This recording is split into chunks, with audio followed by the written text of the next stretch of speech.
So that's what they're thinking of right now. All right, Scott Kelly, Miles O'Brien, if you will, what we're going to do here as we look at the pictures right now of the astronauts on the right-hand side of your screen, the Crew Dragon capsule on the left-hand side of your screen, we're going to open up to the sound from launch control to listen into the communications 1 minute away from history. Go till launch. Ground gas closeouts is starting.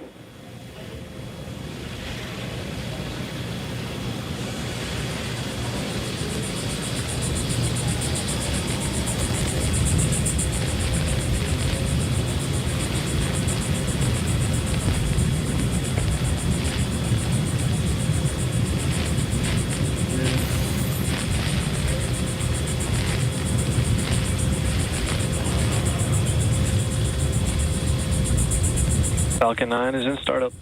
Dragon is in countdown. FTS is armed for launch. Under a minute now, the FTS, the flight termination system, has been armed. Dragon, SpaceX, go for launch. SpaceX Dragon, we're go for launch. Let's light this candle.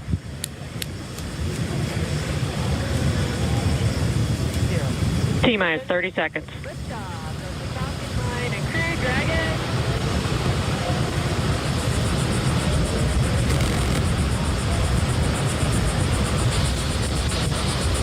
Stage 1 tanks pressing for flight. T-minus 15 seconds. 10. 6. 5. 4. 3. 2. 1. 0. Ignition. Liftoff of the Falcon 9 and Crew Dragon. Go NASA. Go SpaceX. Godspeed, Bob and Doug. America has launched. And so rises a new era of American spaceflight, and with it the ambitions of a new generation continuing the dream. 20 seconds into flight, stage 1 propulsion is nominal.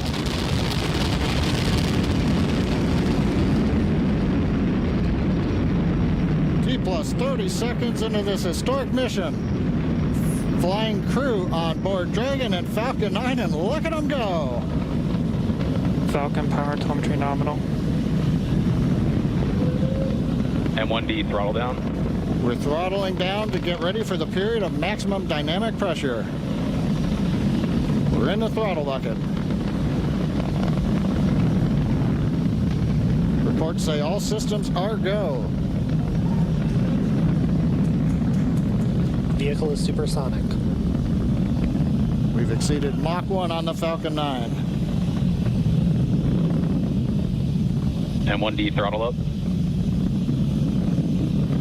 We're throttling back up to full power as we're through max Q. Copy, 1 Bravo. And we heard that 1 Bravo call out. That's just the second abort zone that they're in. They'll continue to be on this until the first stage has done its job and they switch over to the second. At this point, Bob and Doug pulling about 2.3 Gs, 2.3 times the Earth's gravity, already moving at over 1,500 miles per hour. We've heard the call out for MVAC engine chill. That's getting the MVAC engine ready to light. That'll come at about 2:44 into flight. Right now, everything continuing to look good. Next major event coming up is going to be the triple. We'll have main engine cutoff of the 9 first stage engines, stage separation, and then ignition of the second stage engine to continue to carry astronauts into orbit. Coming up in about 20 seconds. M1D throttle down.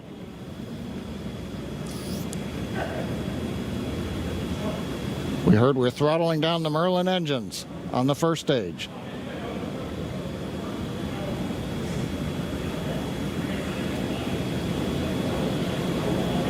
And we have Miko. Miko. 2 Alpha. Falcon stage separation confirmed. Copy, 2 Alpha. MVAC ignition.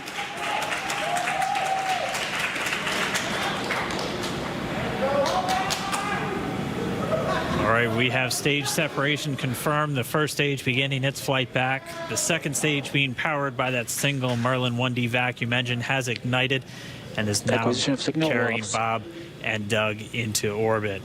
So they're going to continue under the power of this second stage. Stage 2 propulsion is nominal.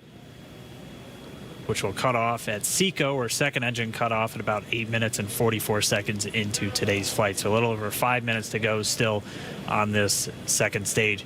You heard the call out to Alpha, so they're now in the longest abort zone that carries them all the way from about North Carolina up the eastern seaboard almost to Canada. Things looking good, though, getting good call outs, nominal propulsion on that second stage. Bob and Doug continuing to make their way into orbit.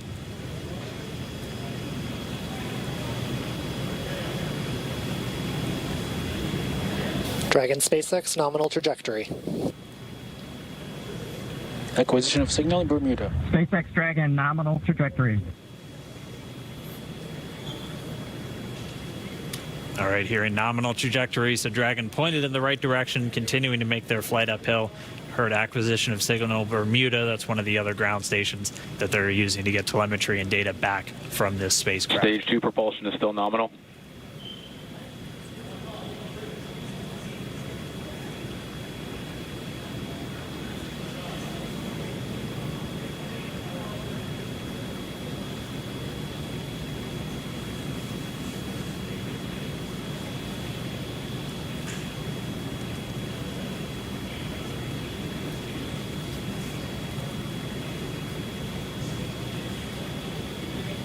A little over 4 minutes, 40 seconds into the flight.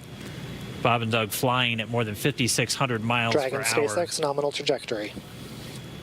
Already almost 200 miles downrange from the Kennedy Space Center. Nominal trajectory continuing.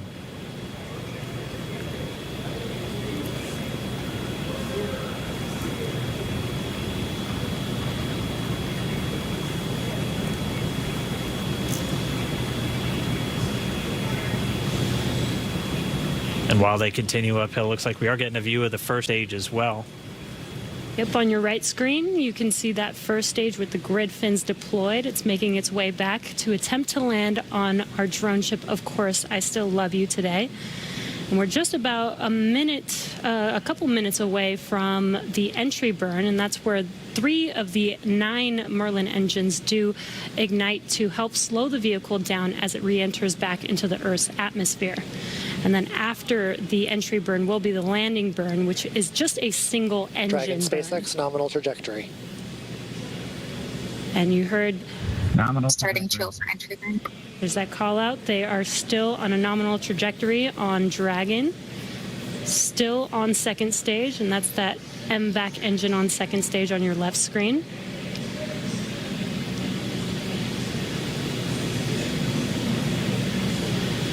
Again, on your right screen is that first stage booster coming back towards our drone ship, Of Course, I Still Love You. We're about a minute away from entry burn. Meanwhile, that second stage continuing to power Dragon into orbit. Again, if you're keeping an eye on that timer, that's going to continue to burn until 8 minutes and 44 seconds into flight. So a little over 2 minutes from now, we'll hear the call out SECO. It'll then be a little Stage 2 propulsion is still good. A little over 3 minutes until Dragon physically separates from the second stage of the Falcon 9 after the upper Dragon stage gets a SpaceX, chance. nominal trajectory. Dragon copies, nominal trajectory. Continuing to check in with Bob and Doug as they are on a nominal trajectory. Just about 10 seconds away from that first stage, starting that entry burn on your right screen. We should be able to see that view live. Stage 1 entry burn startup.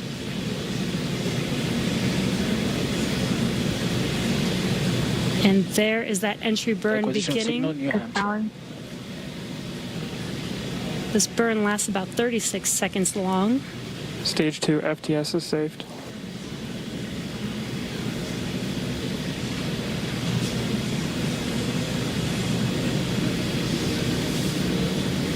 While that entry burn continues, we're just about a minute away from SECO. We'll have a number of events all happen in rapid succession. It'll Copy, be the shutdown. second engine cutoff. Stage 1 We'll be engine looking for shutdown. that stage 1 landing burn shortly after. Yeah, actually, just within a few seconds of each other.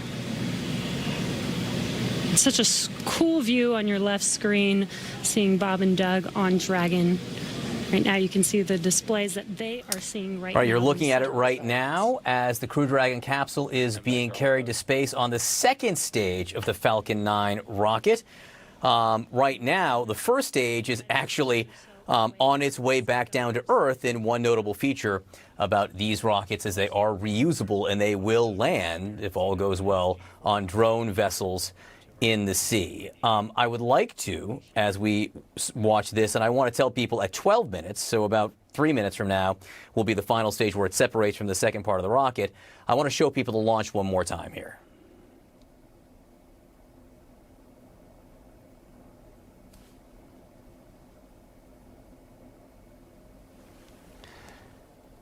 And that was the launch just moments ago of the first launch of a crewed spacecraft from U.S. soil in 9 years, and the first time ever a launch from a private company.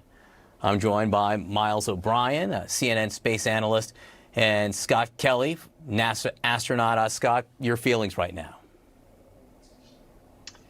Well, lately, not a lot of great news or good news in this country, and this is just great. And I'm very excited. Not only for Bob and Doug, but all the people that put so many years of labor into this. The first flight of anything, any aircraft or spacecraft is significant, but more so, the first flight of doing something like this is a real achievement. So I'm absolutely thrilled. Yeah, on the left-hand side of your screen there is the landing drone, basically, of the first stage of that rocket. Miles O'Brien, it is always remarkable to see this, and this was a launch that we haven't seen before. Yes, SpaceX has launched unmanned rockets and capsules before, but this is the first time astronauts are on board, so we're watching something happen for the very first time. Yes, John, and we should point out they are officially in orbit now. That's a big deal when you turn off the engines and you begin hurtling around the planet at 17,500 miles an hour. That's the critical 8.5 to 9 minutes that we worry about the most. It's similar, and yet it's very different to what we've been used to over the years. And, you got to give credit to the SpaceX approach. For years, they were flying cargo to the International Space Station. They began with a design and built the cargo craft with human beings always in mind. And so they got a lot of experience with the Falcon 9 Dragon combination, sending cargo up to the International Space Station. So while this is a first launch with humans strapped inside, and that ups the ante on safety, human rating is a big deal, they learned an awful lot over the past 10 years in those repeated trips to the International Space Station. So, when you hearken back to the first space shuttle launch back in 1981, that vehicle had never flown before. That was an extraordinary test flight John Young and Bob Crippen accomplished in that day. In this case, this is, in some respects, in many respects, a tried and true system that Benken and Hurley are riding on. At 12 minutes, T plus 12 minutes, and we're about 20 seconds from that, the capsule will separate completely from the rocket. I want to just listen in for a second to see if we can hear some of that communication. That separation event should be coming up shortly. Then they'll begin a series of checks on the Draco thrusters that are going to be used to maneuver and then power Dragon on its flight to the International Space Station. Standing by for separation. Expected loss of signal, wallops. It sounds like we had an expected LOS, loss of signal, with one of the ground stations. Waiting for confirmation now of that. Dragon separation confirmed. Dragon separation confirmed. There is a great view right in front of you Countdown of one, Dragon separating. Separation confirmed. And there's that call out. Dragon is now officially making its way to the International Space Station today. Dragon SpaceX with that separation call. We have a few words. The second stage of the Falcon 9 rocket drifting back down to Earth. The capsule is on its own. Scott Kelly, an incredible moment to witness. I have to imagine for you, as someone who's hitched a ride on a Soyuz, a Russian rocket before, this looks to be traveling in a little bit more style and a little more comfort here. Yeah, definitely a bigger coolness factor when you look at the blue lights and the spacesuits. Different than the Soyuz, although any rocket you fly into space is definitely cool. This is a little bit extra special, I think. And it was, what, $86 million a pop there on the Soyuz. This coming from U.S. soil, putting Americans up into the air. They have a 19-hour ride at this point, Miles, to the International Space Station. And it's interesting. They don't know how long they're going to stay. At this point, it's anywhere from a month to 3 months. NASA has yet to decide how long they'll stay up there. Yeah, it's a test flight. That's the important thing that we've been trying to get across here. But hey, you've got two guys who are up at the space station. The space station currently has one U.S. astronaut, and the U.S. side of the house could use a little bit of help. So why not stay there for a reasonable period of time? The limiting factor, I'm told, is the solar arrays themselves. They will degrade in orbit, and their functionality will degrade somewhat. So they'll be watching that very carefully to see how long they can stay, maybe upwards of 120 days. The other thing that's important is the Crew Dragon, the next flight. The official crew flight is slated for August 30th. They want to get this craft back in time to look at it very carefully, pick it apart like a Thanksgiving turkey, make sure there aren't any problems that need to be addressed before they give a green light for that next mission on August 30th. So those are the things they'll be thinking about. But in the meantime, Benken and Hurley will have a big to-do list on the International Space Station. No question about that. Also joining us now is astronaut Jessica Muir. And I understand you've only been down on Earth since the middle of April. First of all, welcome back. Nice to have you here. I did get a chance to speak with you when you were on the International Space Station. You're watching the way you might get there the next time. So I wonder what your feelings are at this moment. Yeah, that's right. Well, thank you very much. I am still readjusting to life back here on Earth, and I gotta say, a little bit jealous of Bob and Chunky right now because I would much rather still be floating. But this is incredibly exciting for all of us, especially for those of us in the astronaut office. We now have yet another vehicle of getting humans to space. So that is really a great thing for everybody on the planet, particularly exciting from a national pride standpoint to be launching from the U.S. again. We'll still be continuing those international partnerships, and I wouldn't have traded that time in Russia for anything in the world. That will be an important part of our space journey still going forward, but it is great news that we will now have several vehicles, hopefully another one coming online soon with Boeing, to get humans to space. Jessica and Scott, I want to ask you both a question right now that has to do with the moment that we're in, because this is a shared experience that we're enjoying right now as Americans, watching a first in space right now, and that's wonderful. And it fills us all, I think, with pride and joy. But it is not a joyful moment overall in the country right now. There's immense difficulty on the ground. And so, Scott, I want to put it first to you. What's it like to be in space? What's it like to have that physical separation from the people and the planet when things are going on that are painful like this?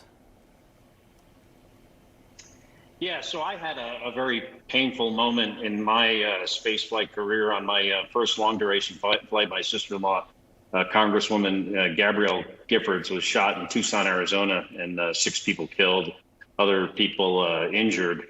And it's tough. It's a tough place to be when you feel like you need to support your family, your friends, people at home, and you can't be there. But both Bob and Doug are professionals. I've known them for 20 years.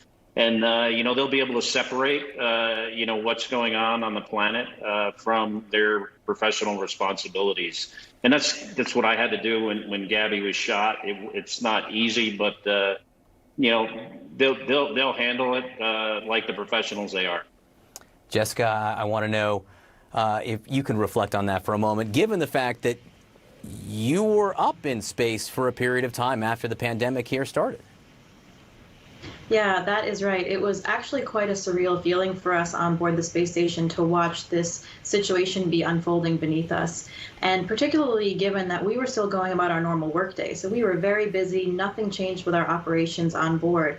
And of course, that's not to say that everything hadn't changed for the NASA ground control team, really a testament to them of how they handled things. I mean, they were setting up a separate control room in order to keep each other safe and still maintain our continuous operations. So it was really seamless to us. If we hadn't been watching the news or talking to family and friends, we wouldn't have even known what was happening. But it really was this stark contrast. You know, I'm looking out the window and the Earth looks equally as stunning as it did the day before, as everything is happening here. And we know that we are the only 3 humans of the 7.5 billion humans on the Earth that aren't currently affected by it. So it was a very strange situation and a difficult one for us to process, particularly for my crewmate, Drew Morgan. He's actually a physician as well. So for us, for both of us to see, and especially for him to see all of the medical care personnel and all of the frontline workers really risking everything to keep people safe and keep people healthy, it was a little bit difficult for us to not be able to contribute anything to that and to be watching it all from above.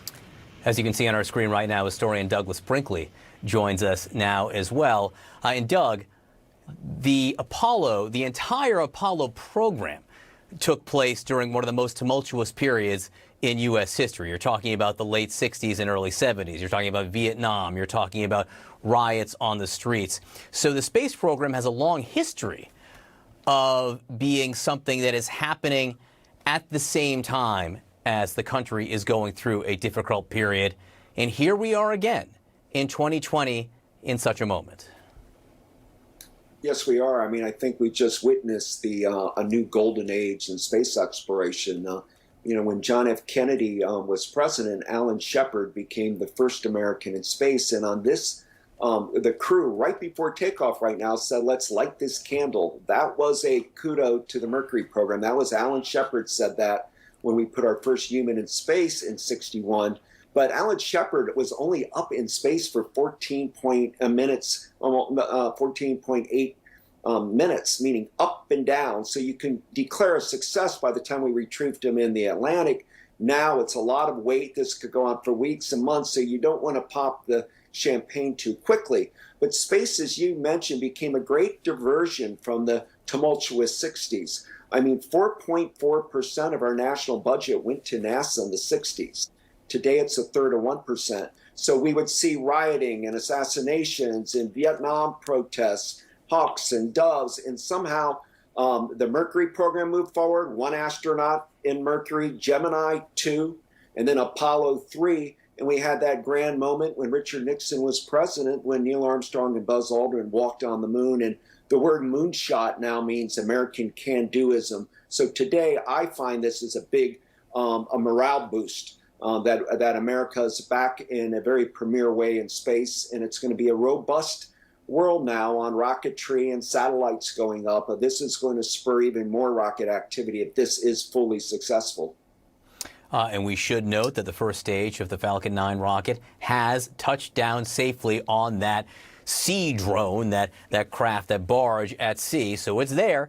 And that is a notable feature of the Falcon 9 system, the whole SpaceX program.